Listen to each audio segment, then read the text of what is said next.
now, topics and music that affect your life from Universal Broadcasting Network. Tune in at ubnradio.com. Hey, everybody. It is Wednesday, May the 20th. I'm Emerson Collins. And I'm Del Shores. And you're listening to The Del and Emerson Show. Straight talk. Real gay! This week's episode of The Del and Emerson Show is brought to you by Equality Vodka. Yes! Oh my God, did everybody notice our intro change? Because we have a sponsor! Yes, and we want to welcome our sponsor. We love you guys. Thank you so much for sponsoring our show. They are making it possible for all of you to hear us. How are you, Del Shores? I'm doing all right. How you doing, Emerson Collins? I'm doing just fine. We have a very exciting guest today. Cyd Zeigler of Outsports.com is joining us. And y'all, you know that I don't understand the sports ball, so I don't know what we're going to talk about in this interview. I understand it less than you, I believe. Well, as long as we stick to things like ice skating and rhythm gymnastics, I'm fine. And I was asking you before if I could pull in Dancing with the Stars. Would that qualify as a sport? Totally. Dancing's totally a sport. And I just want to point out that I predicted Rumor Willis to win the very first week on this show. I do not care, Kate Westmoreland. Well, I did, and I like being right occasionally. Is it tonight, the finale? No, it was last night. It was last night. She won? She won. Well, good for her. Yay. Yeah. I say yay. Yeah, she did great. She was great. She was really good. Great, I'm so glad for her. So okay. You went to something kind of crazy this weekend. I went to the way some people feel about Disneyland is the way I feel about drag queens. And this weekend in Los Angeles was the world's first drag convention, DragCon, drag queen convention, sponsored by World of Wonder and RuPaul's Drag Race, and it was everything I wanted it to be. And how many were there? More. A gazillion. In fact, they did a great job of setting it up, but I think they had no idea how big the response was going to be, because we walked in and there were like lines to wait in lines to get in lines to meet queens, to have them sign things. They're getting money for signing their... yes, but you pay to get in. You could get a 1-day or a 2-day pass, and there were VIP experiences where you could take a picture with RuPaul. They did hour-long autograph sessions that you could wait in line to meet your favorite queen and have them sign something. But like any convention, there were booths everywhere, and there was booths for everything. I mean, makeup galore, fake titties, one whole booth that was like you could make anything out of feathers, bejeweled harnesses. Any adult toys? Jewelry, a little bit. Somebody said they were giving out hot pink butt plugs for free, but I didn't see that. Oh. Well, and then I wouldn't have wanted one. And then in each of the booths, there were queens throughout the booths, because some of them got someone to sponsor a booth for them. But so it meant that like there was lines like through the entire building waiting, to meet a queen. And then they did panel after panel of like drag comedy, walking the runway. They did a live episode of Hey Queen that Johnny McGovern's podcast. Like it was filled I wish I'd gone to the brim. Was Willem there with just a whole big 8-foot table full of merchandise? Okay, here's the thing. He doesn't listen to our show, so I can say this. Yes, Willem was there. Willem was at Cannes. I don't know why I didn't bother to ask. But he had just flown in that morning, gone to a bathroom, like shaved his face again in the bathroom and like redone his makeup, hadn't slept, and was at the OCC makeup booth that he does a lot of them, that he's one of the faces of their makeup. And so he was just sitting in the middle of that booth, letting people like roll in and take their photos with Calpurnia Adams and Devin Green. Awesome. Because they all do that for that. But it was, almost everyone, the only drag queens from RuPaul's Drag Race not there were ones actually booked to already appear at other things that weekend. Everyone was there, and it looked like everybody had a great time. I think they should do it annually, and I bet they will. They didn't ask me, but I think that they should do it every 4 months, and twice a year do it in other cities and rotate those cities, so that every year it's like LA, Chicago, Houston, LA, Seattle, Atlanta, LA, Dallas, Fort Lauderdale, Nashville, because there've been Star Trek conventions every year, and that was from 40 years ago. Yeah, well, so drag queens deserve it. Yeah, and they deserve a little attention. Loved it. Was a kid in a candy store. Well, good. Well, all right. Well, let's move into our equality update. The equality update today is. Our equality update today is presented by Equality Vodka. Equality Vodka is an ultra-premium vodka brand with one agenda: equality for all. Support our LGBT communities by asking for Equality Vodka everywhere. Join Equality Vodka on Facebook, Twitter, and Instagram. One voice, one vodka, Equality Vodka. Every bottle of Equality Vodka purchased results in a donation to a recognized nonprofit organization advancing the equality movement of the LGBT community. So for more information, check it out at equalityvodka.com. Yes, and all this information will be on our page on Facebook, and I just love that this section is sponsored by them. It is a perfect match for us. Yes, and those of and you for watching, me too, because I love vodka. you can see the bottle is on screen, and Yeah, it's Dell and I are beautiful. both wearing bracelets. I even coordinated my wardrobe today to match Yeah, my look at Equality that. Vodka accessory. And I am not drinking yet. Yet. This is just Red Bull. Famous last words. All right, well, so on to the stories. Inequality, interesting things happening. You know, we've talked a lot about the religious freedom bills happening everywhere. And fortunately, in the last week and a half, many of the crazy bills that were being pushed in Texas died. Yay. And yesterday, the Louisiana anti-equality bill died as well. However, Yes. immediately afterwards, Louisiana Governor Bobby Jindal issued an executive order basically saying the same thing as the law. Excuse me. This executive order will prohibit the state from denying or revoking a tax exemption, deduction, contract, cooperative agreement, loan, license, certification, accreditation, or employment on the basis the person acts in accordance with a religious belief that marriage is between one man and one woman. And here's the difference between all these others we've talked about. Even Indiana and some of the other crazier places tried to make it general. This one actually specifically talks about marriage equality in it. So it's one of the worst ones we've seen. And so cooler minds prevailed in the Louisiana legislature, and they said, let's not do this because we don't want to be Indiana. And Bobby Jindal said, oh, no, well, I'm going to do it anyway. He is just a asshole. Bless Just his a bigoted heart. It's shocking to me. It is shocking to me how horrible he is. They need to take him out of there. So it will be interesting to see if that leads When is the next election? not soon enough. Yeah. But he better watch out because if a lot of response happens to this, Louisiana could still be the next Indiana just because of this executive order. Yeah, so, and I mean New Bobby, Orleans is come on. we're coming for you. We'll just put decadence over in Fort Lauderdale or somewhere. Well, that ain't gonna happen. No.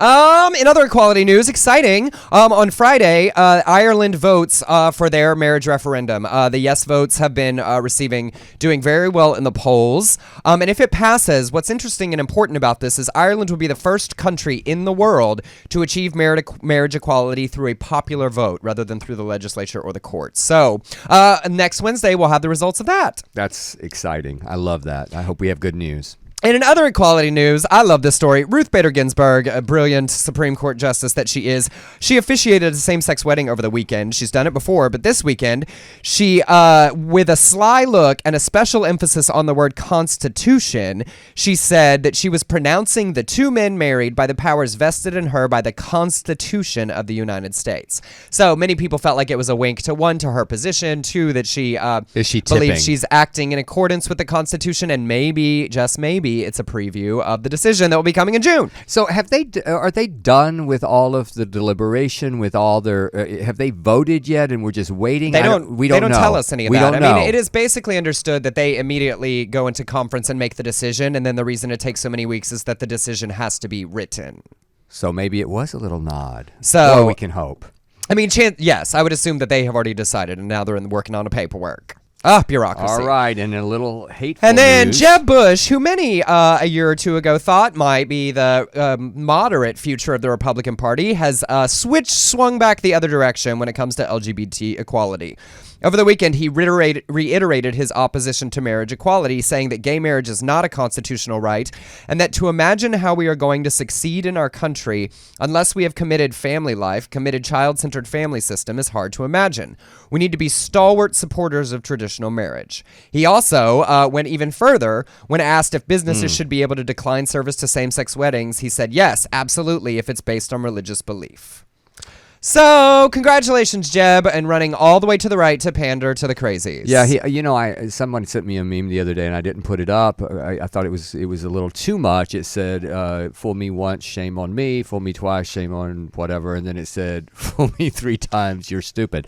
So I don't think he's gonna get the nomination. I really don't. Lord only knows with them. I mean, the last presidential election, the leader was changing every single week. So as we go through the debates, who knows what's going to happen? It'll be interesting. All right. All right, time to flash through the gay news. And we're going to go quickly through these. Luxembourg's out Prime Minister Javier Bettel married his longtime partner, Gauthier. If I pronounce these wrong, that just well, pretend first they're of right. all, I'm pretty sure that he's not Latino, so it's Xavier. Did I say Javier? Yes, you and your Oh, Latino I said, roots. it is Xavier. I love that name, Xavier. Xavier, is it Betel? Sure. Is that the way you say it? And then he married his longtime partner, and I have no Gauthier Destiny. This was Friday, making them the world's only openly gay first couple. So that's kind of exciting. That's super exciting. Yeah. They're the only gay couple that's the head of a country. That's right. Yay, gay! And then Matthew Shepard's hometown, finally, after 17 years after this horrible tragedy, they passed a local anti-discrimination ordinance that prohibits discrimination based on sexual orientation and gender identity in housing, employment, and access to public facilities such as restaurants. It's interesting to me, this happened just now there, and nationally the effect of all of the legislation that came as a result of this, but just now in the hometown where it happened. Well, and they'd been fighting to do it statewide, and they just couldn't, so they passed it in Laramie instead, which is great. So, and then we've got the Girl Scouts welcoming trans girls. That's as opposed to, it seems like the Boy Scouts are not doing so well. The Girl Scouts, proud to be the premier leadership organization for girls in the country. If the child is recognized by the family and the school community as a girl and lives culturally as a girl, then the Girl Scouts is an organization that can serve her in a setting that is both emotionally and physically safe. Love That's that so story. exciting. Yay for the Girl Scouts. Now we can continue to eat those cookies guilt-free. Oh. Give me some Thin Mints. Why You- don't they sell those year round? That is so do you dumb. love I don't. I mean, I'm okay with them, but they don't tempt me. I Just always the buy Thin them and give Mints. them away. Just the Thin Mints. Like, they're welcome to the internet. Sell that crap year round. and freeze them. Yes. Yeah, you can freeze the frozen ones. I like. Oh, okay. Well, All right, good. so we need to. All right, so flashing on to other gay news. Sunday night and Monday night, the very special episodes of the Keeping Up with the Kardashians surrounding Bruce Jenner's revelations to his family and discussion were aired as 2 one-hour segments. What'd you think? I have to be honest that I do not keep up with the Kardashians. Nor do I. I am in that camp of people. It's not that I hate them. It's certainly not that, but it just their introduction into culture and their influence in culture is mind-boggling to me. So I've just never paid a lot of attention. So strangely enough, because I've only ever watched one full episode of the show because we watched it on the People's Couch, I don't really know them that well. So several of them came off amazing to me in this. Yeah. I was most drawn to, one, it seemed like Khloe and Kendall were the most distraught with the situation, and I think that's indicative of probably feeling the closest to Bruce. Right. Because what it was very revealing, and why I think it was really positive, was showing that not only is coming out in any situation difficult for the individual coming out, but the impact it has on your family is really very real and something that has to be worked through as a group, that there's sort of no... I didn't think any of the responses were unfair. I thought they were all strongly emotional, but that they were all very open to discussion. I loved those two as well. I thought that you could see the pain and the hurt of basically, you're our dad no matter what. We love you. Why didn't you include us? Why did we have to find out with other sources? And it just felt like to me that there was a lot. They wanted to reassure him, but I felt like, a lot of people, that what I read was that Khloe was just harsh and awful, and I don't think she was. I think she was human. Yeah, well, and I think she was challenging, and it seemed like her big issue was like the non-disclosing, Right? Because he had already made the decision. That it was like not the like keeping it secret for 20 years, but like you've clearly been planning for several months, really actively on this decision, and you're just telling us now. And of course, there's no right way. There's no. Well, he made a good point, which happens to so many of us who were closeted and finally came out. He said, I kept secrets my entire life. That was so I'm used to that. That's what I'm accustomed to. I found Kim to be very diplomatic. I thought she did a great job of sort of facilitating the conversation. And shoe shopping. And understanding. Well, I thought that scene was adorable. I feel did like too. that's a huge effort on their parts to connect.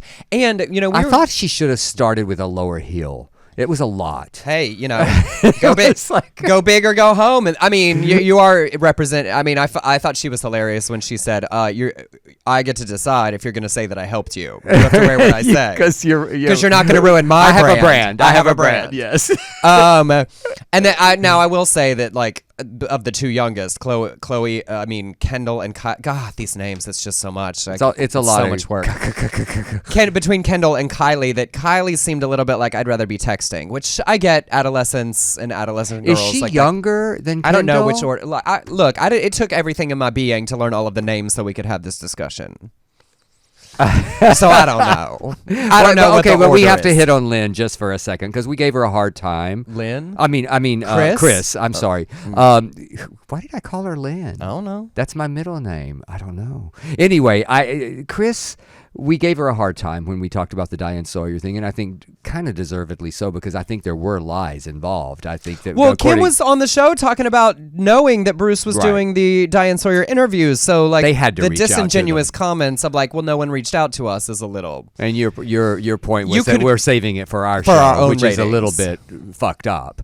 But in that. I did see the pain and the hurt, and I thought that it was. I don't think she's that good of an actress, so I would think that it was real. But here was my how it's still reality television, and they're all playing a game.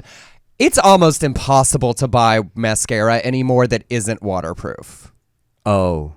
I see what you're saying. And those black tracks were running down her, like she was prepared to give you the scene. I'm kidding. I mean, the reaction is very real, but and that's it's actually where he broke, though. You know, he was so strong. Maybe that, and thinking about that, sometimes you do as a parent, you have to be strong for your kids, and that's possibly what was going through when he was talking to the kids. Because there was a moment I thought, ooh, he's not very emotional, but then he broke with Chris. I also think it has to be the most like meta mindfuck.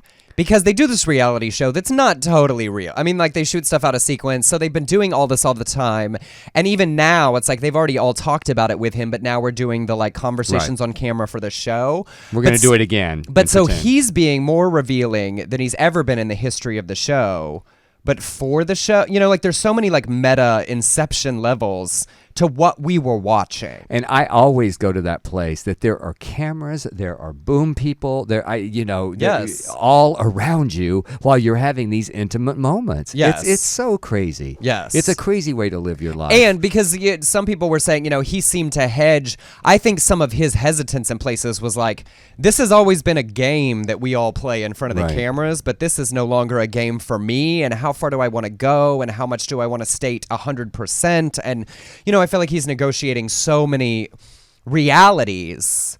I'm still fascinated by the discussion of her as this outside being. Yes, you pointed that out. That I'm sure as a I'm sure that a psychologist. I'm sure it's about coping mechanism of that because he couldn't indulge her very often. Mm-hmm. He had to think of like putting her away. Well, you said you felt like that he needed some therapy to deal with this, and I'm sure he is in therapy. I think that's because it truly is a merge. I mean, he's going to have to merge at some point. Yeah. Well, and I think also, because the struggle with the pronouns, and here we are saying he, but he's a woman.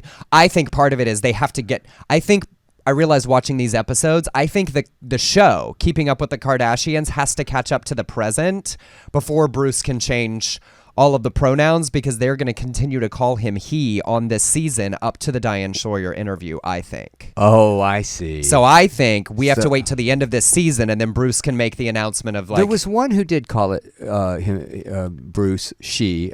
I believe Kim did it. Yeah, I mean, they have it a little bit in the... So, well, it's going to be an interesting story to follow. And but I stand by, I think the entire reason we have had to keep up with the Kardashians for 9 years may be to provide this platform. Because love them or hate them, you cannot argue with their cultural influence. And to see every one of them on board with this, and to see them going out in the public and continue to speak positively about this, they can have an enormous impact. Absolutely. Certainly not as the only advocates of the trans community, and we should be listening to people within the community for other perspectives, but this is so much awareness at a very important time in trans issues. And it's wonderful that she has the opportunity now to live honestly. Yes. As an organic self. So I got to be honest, I might actually watch this season of that show. I'm gonna watch it.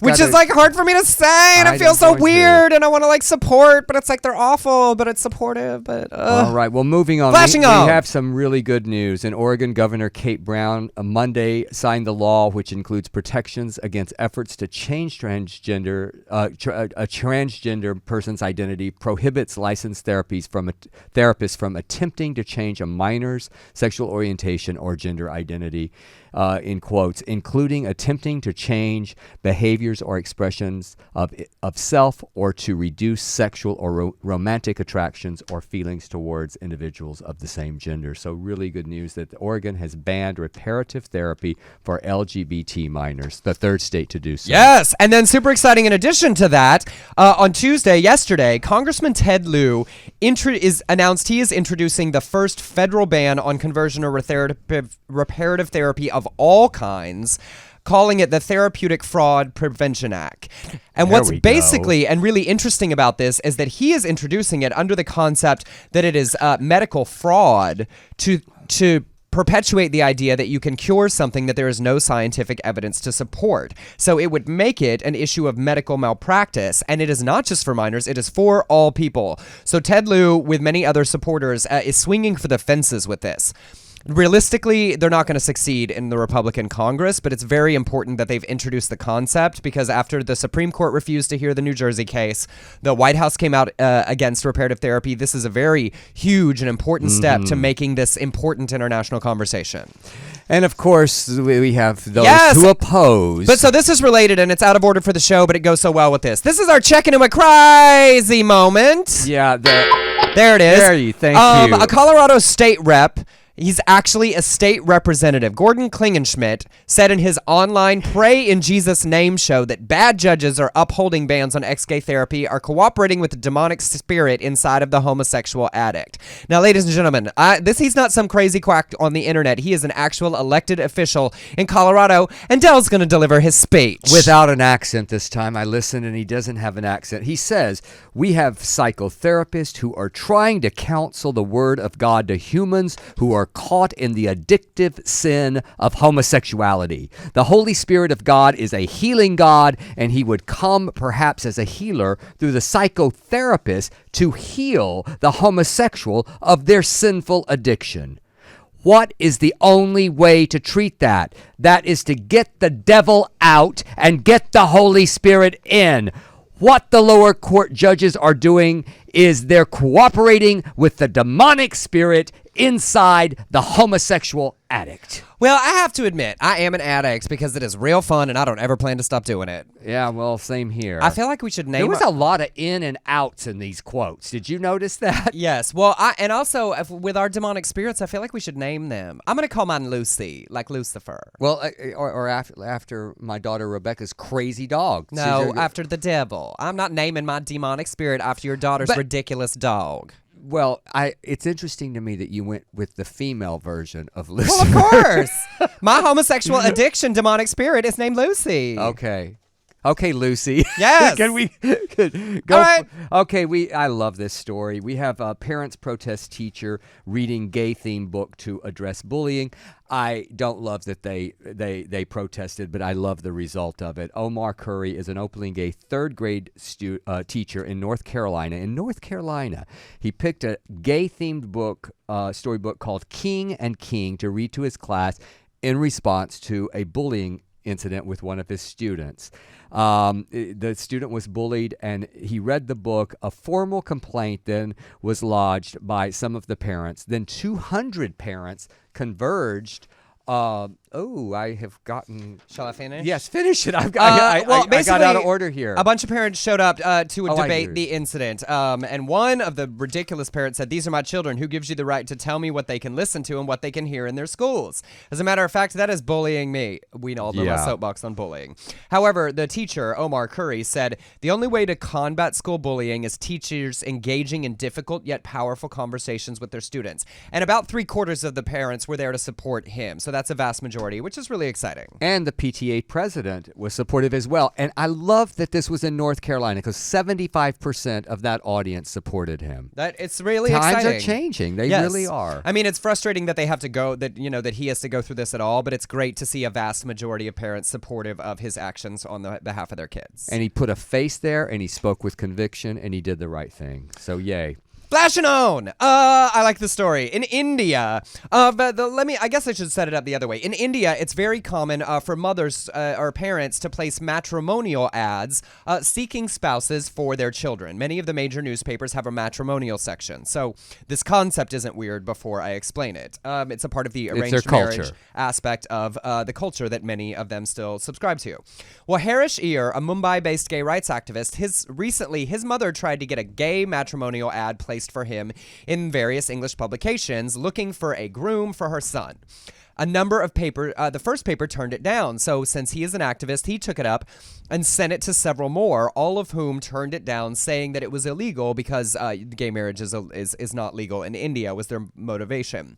Well, finally, they found a publication called Midday that printed it, and an editor there said, "We believe that human rights should be applicable to all, regardless of religion, caste, color, or orientation. Therefore, a mother seeking a union for her gay son is perfectly normal. Why should it be different? In fact, why should we even be talking about it? In an equal society, which we all strive for, this should be routine." So props to the newspaper, and I love it's in your culture. him and his mother for making it happen. But my favorite part is the actual ad. They're very short and brief. I'm sure it's like, personal ads here where you pay by the word or the column. So the ad said, "Seeking 25 to 40, well-placed, animal-loving, vegetarian groom for my son, 36, 5'11", who works with an NGO, caste no bar, though Iyer preferred." For those of you who don't know, the caste system in India is a social cultural ranking, and so they say caste no bar when they're open to people outside of their caste, but they stated a preference. I just love reading the ad, and then I got to thinking, can you imagine what your mother would write as the ad for you? Oh my. Like what her ad would be? Well, taking this, I'm just looking at this. I would say right now in my life, and she's in a different plane now. Maybe she'll be a little more liberal. I think she would say something like seeking 37 to 60-year-old, well-hung, Chihuahua-loving, meat-eating groom for my son Delford. I don't think your mother would say well hung. No Buddhist allowed. That I believe. Now that I believe. My mother did not.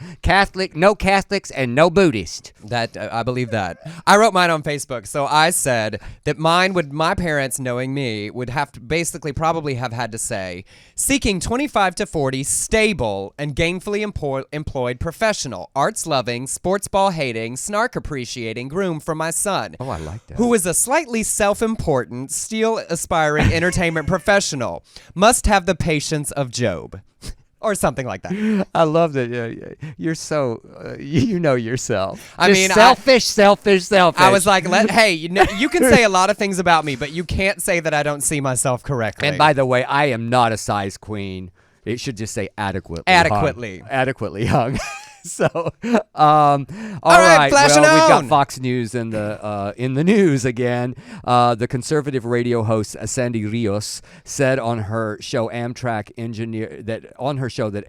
engineer Brandon Bostonian's sexual orientation was a factor in the train derailment that killed 8 people and injured more than 200. This is her quote: "I am not inferring to those of you who are gay rights activists and who like to monitor this show. I'm not inferring that this accident happened because he was gay, but I do think it's an interesting part of the story, and I bet it will be edited out.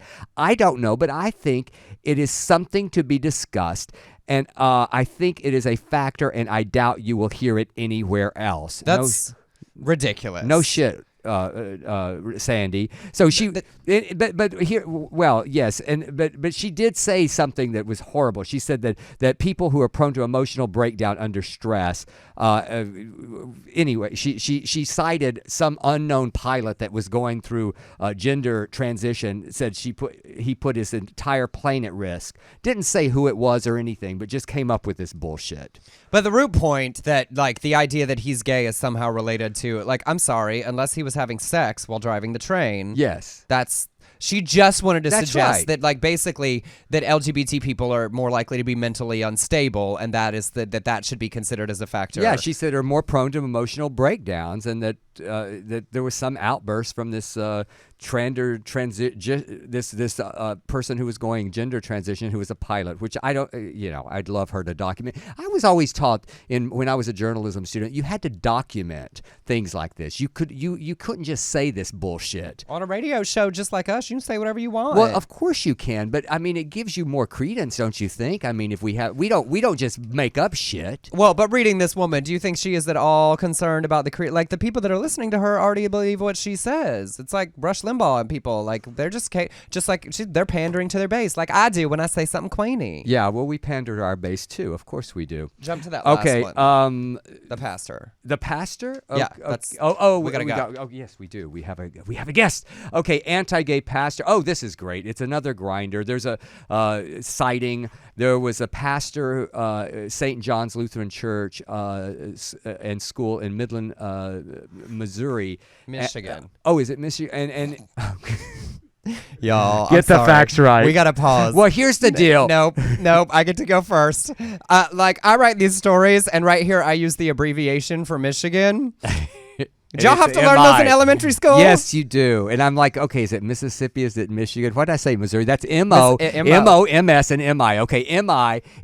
Anyway, I'm just going to go off book here. Yes. Father of five. Yes. Who's written all of this horrible rhetoric. See, I'm better at this. Yes. Horrible rhetoric about anti-gay, equating just like the governor of Texas did, that it's just like alcoholism. It's and has on every blog he always weighed in. Well, guess what? He was on Grindr this week, and the screenshots are there. It has been confirmed.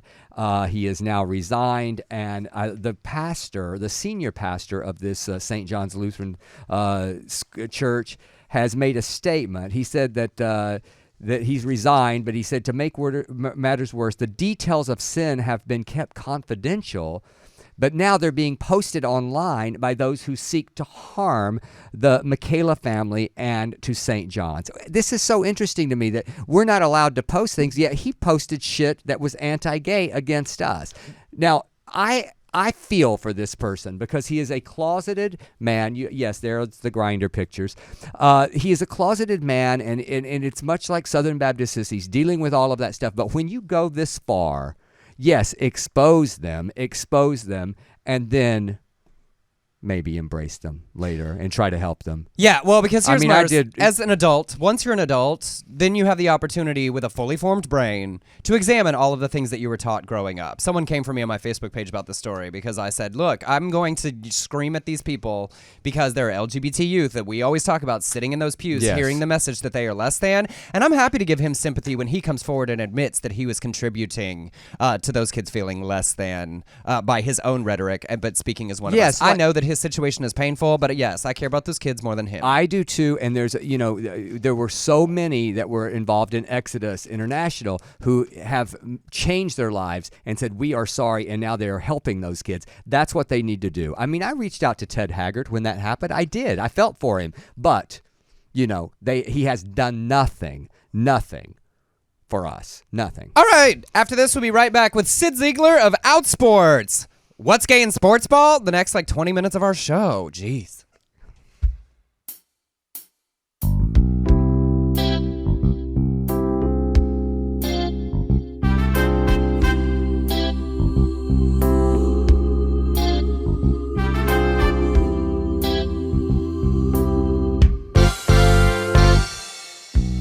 I see a child without a friend. I see a soul who thinks that it's the end.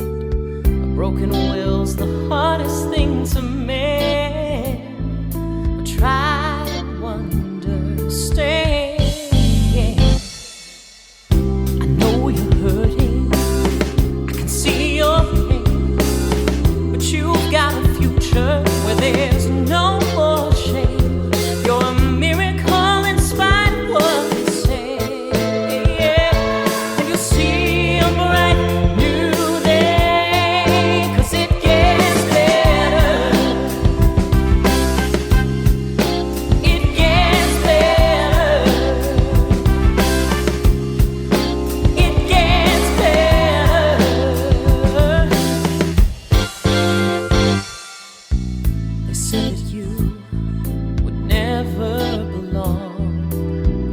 They lied and told you that you're weak and they are strong. They put that loaded metal in your head, but I can help you understand.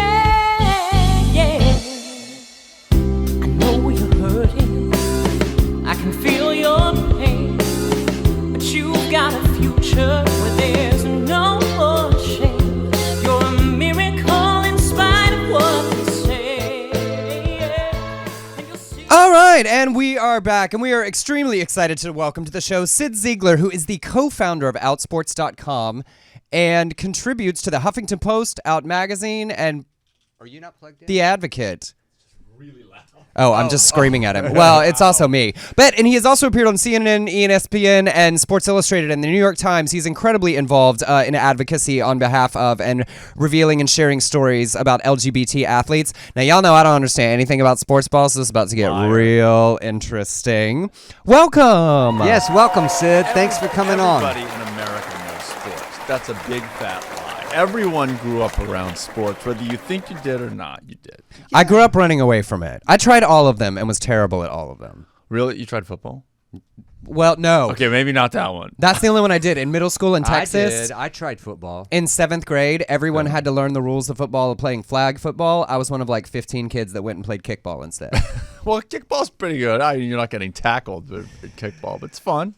But genuinely, joking about it aside, I'm really excited to have you because a big part of what it seems Outsports focus is revealing the inspiring stories, but also the struggles that LGBT athletes face at all levels. And we do feature sports stories on our show, many of which I get from you. How did you start into the world of this? You know, we were just, my business partner, Jim Basinski, and I we were friends, and we were on a vacation together on Cape Cod. You been to Cape Cod? You been to Provincetown? Yes, it's heaven, I have. right? I've played there, yeah. So we were there, and we were both gay sports fans. Both played flag football in the LA Gay Flag Football League, and we just kind of realized there was no place for us to meet other people who were like us, other gay guys who were into sports. So we just decided to start this website. God, 15 years ago, when nobody wanted to talk about it, the people in sports didn't want to talk about the gays, and the gays didn't want to talk about sports. And over the last 15 years, we quickly realized that was not remotely the case. And as time's gone on, now these issues are kind of in the center of both of those communities. Well, it's a hotbed right now. I mean, it must have changed a lot. You're not having to seek as many stories. They're coming to you now, right? I mean, so many of them. Yeah, it's tough because we have too many. We could never have too many. Right? We'll always, any athlete who wants to come to us and talk to us or share their story with, open arms, but it's a lot now, more than we can keep up with. Like, we just shared our story list for June. It's like, oh my God, we have more than we can handle. Well, you know what I loved? I have to admit, coming on the show, I then went to your site and I perused it and read. I love the way I know you used to look at the Speedos pictures. Yes. I know the Well, photo yes, galleries. of I course. know. And I've I was heard it all asking- before. I don't know if you heard, but I said, does Dancing with the Stars qualify as a sport? Because that's what I was doing. When last Michael night. Sam's on it does. Well, and he got eliminated too early. I know he did. I really wanted him to stay longer, but I love that you celebrate all levels. I love that you've got the high school student who is out and proud, and I just think that the celebration that you have of these people is quite wonderful. You know what's interesting? So we were one of the 3 outlets that had Michael Sam's original coming out story, and we've had the coming out stories of professional athletes, college athletes. But the most read story we've ever had was last month. We had a story about a high school basketball player in Kentucky.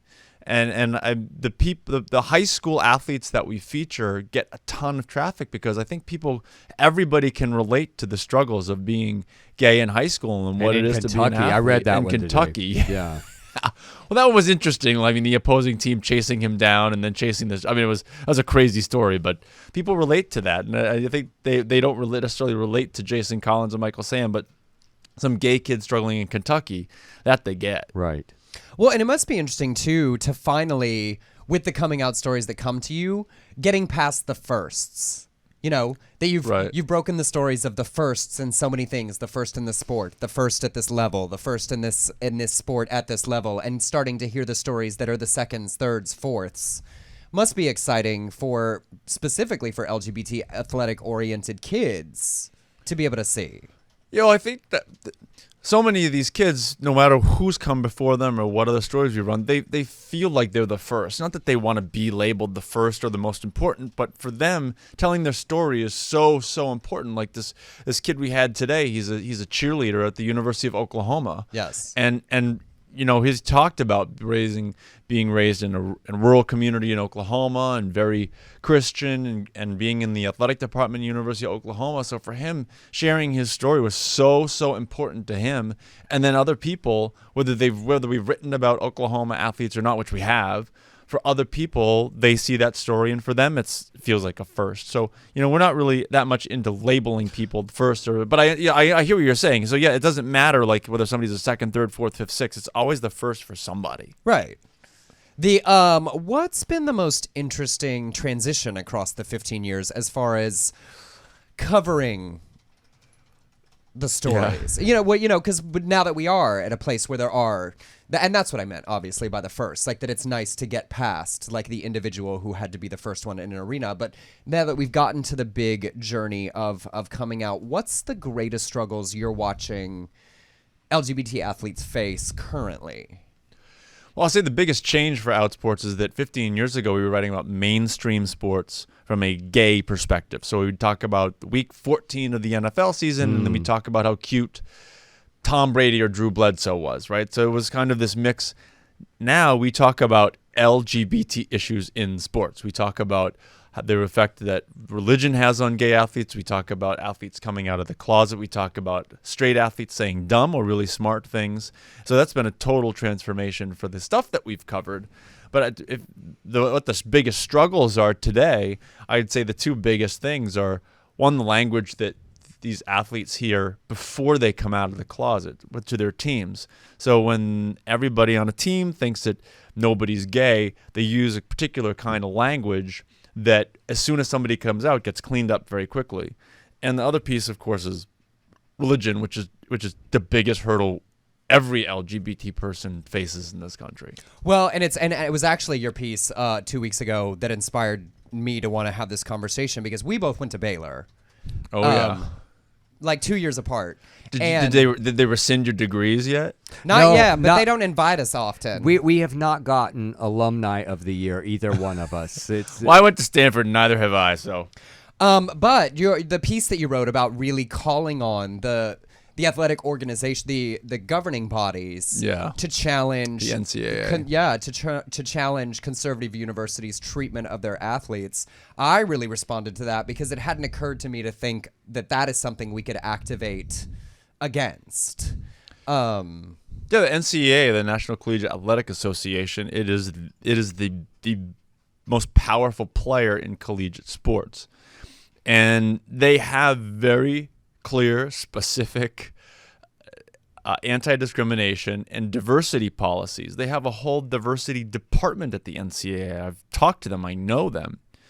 And watching these schools like LeTourneau University in East Texas that I just wrote about the other day, that has created a policy that forbids any gay student and any gay student athlete from dating.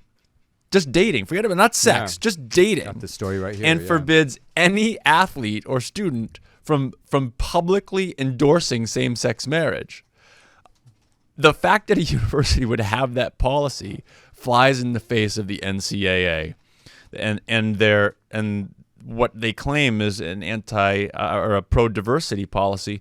And frankly, as long as that school is allowed to remain in the NCAA is a discriminatory and bigoted organization. I mean, it is an association. They've chosen, every school from Stanford, UCLA, Harvard, every single one of them has chosen to associate themselves with LeTourneau University and BYU and Baylor and Erskine College and Hillsdale College and all these other places.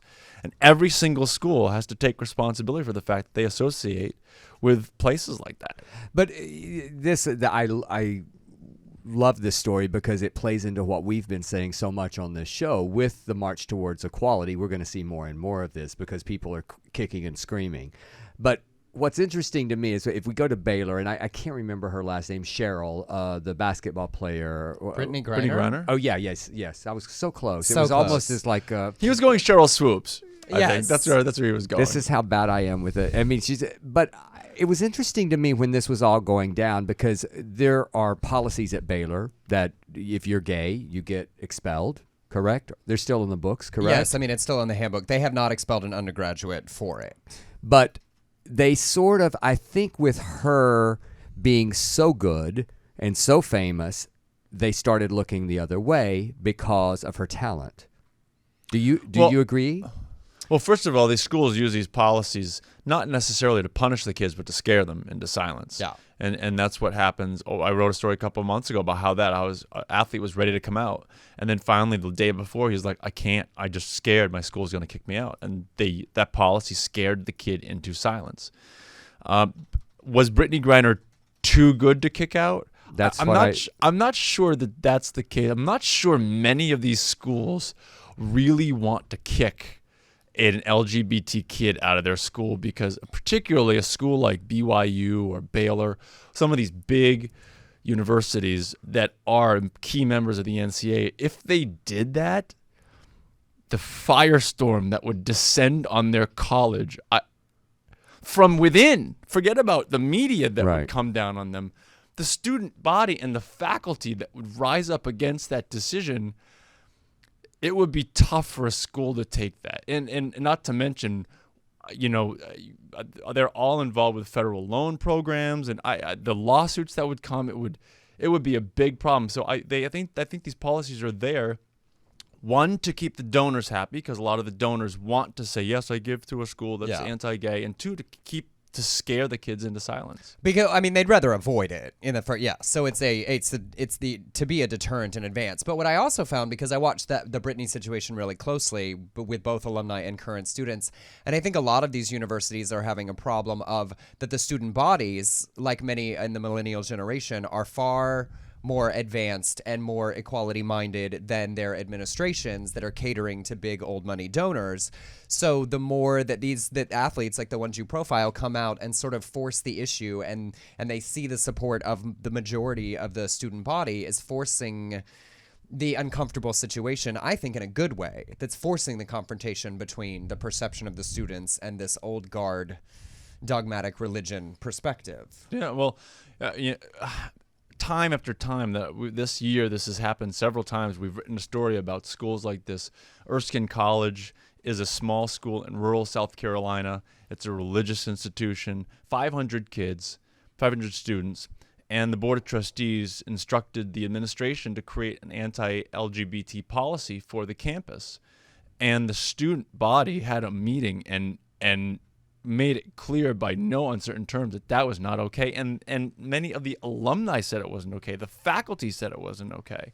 The same thing happened at Hillsdale College, which is deemed the most conservative college in the country. The students rose up and said, no, this is not okay. Well, and that's a good example of the students forcing the reaction, because the Twitter story, those three guys on Twitter, that story that you kept track of, with two of them battling the one, was to me inspiring, because you have students really advocating like we shouldn't be behaving this way. And those are guys on the football team at Hillsdale College, and two of them were saying this policy is outrageous. Or this, what happened was the school chaplain, I can't remember exactly what it was, sent out an email saying everyone should be praying that the Supreme Court finds against same-sex marriage. And two of the football players were furious about it, and one of the football players like, no, it's totally okay. And so they had this kind of Twitter discussion that, of course, Twitter is public. People, I think, sometimes forget that what you put on Twitter is public. And so we picked up on their conversation. Well, what's your favorite part of focusing on sports from the LGBT perspective and about the abs, the Speedos? Yes, I mean that's mine too. It's the only part I understand. Let's get right to the superficial. Whatever. It's not superficial. They work super hard for those abs, and I am super appreciative. And you know what's of them. funny? I'll tell you. So sometimes we do feature athletes, gorgeous athletes in Speedos or their very tight gymnastics uniforms, and we get a lot of shit for it. Can I say that? Yeah. Yeah, you can Oh say yeah. it. Okay. You can go further. No, you it's can say okay. fuck. I mean, you can say anything on this show. So we get a lot of shit for it, always from gay people saying that we are contributing to the stereotype that gay men are blah, blah, blah. And every time I say go right now, doesn't matter what day of the year it is, go right now to sportsillustrated.com and tell me what you see, because every single day on sportsillustrated.com, they have pictures of big-breasted women with no body fat wearing almost no clothes. And the difference is that when we feature beautiful athletes, we're featuring beautiful athletes. When they feature beautiful people, it's always beautiful models, not having nothing to do with sports. But we're somehow contributing to the stereotypes of gay men, but it's okay for them to do it. Like I always say, it's not a gay thing, it's a guy thing. We like to look at pretty things. Well, and not only that, I think that can be our community's overreactive sensitivity to certain things, because look, these people work the hardest to be the best at something, and they are the epitome of what you can achieve in the physical form, and I am not willing to work that hard, so I am going to stare and appreciate and enjoy their efforts. Yeah. It will make me come now to your website more often. Just the things you get complaints about. That's why I. So, we have to wrap up. This has been So tell everybody where all of the places they can find you. Obviously, Outsports.com is the big mecca home for the greatest and best and most in-depth coverage of LGBT perspective and athletes. But where else can they find you directly? Like everybody else, I'm on Twitter and Facebook and YouTube, and I have tried my darndest to get into Snapchat, but it just isn't clicking for me. And it's at Cyd Zeigler, CYDZEIGLER.